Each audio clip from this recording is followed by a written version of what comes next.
அனைவருக்கும் வணக்கம். இன்றைக்கி ஒசூரில் வந்து தேர் திருவிழா, தேர்பேட்டைன்னு சொல்லுவாங்க. அந்த ஏரியாவில் இன்றைக்கி ஒசூரில் சிவன் பெருமாள் கோவிலில் தேரோட்டம் நடக்கும். இன்றைக்கி நல்ல விசேஷமான நாளாக இன்று சிவனை வழிபடுவாங்க. இன்றைக்கி தேரோட்டன்றதுனால இன்றைக்கி அந்த ஏரியா ஃபுல்லாகவும் அருமையாக தேர் திருவிழாவாக காணப்படும். அருமையாக இருக்கும். வீடியோவை பாருங்கள், நல்லாயிருக்கும்.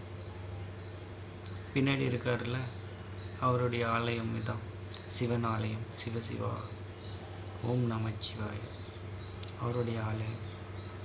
மலை கோவில்னு சொல்லுவாங்க. நீங்கள் பார்த்துட்டு இருக்கிற இந்த கோவில் தான் இன்றைக்கி விசேஷமான நாளாக இருக்கும்.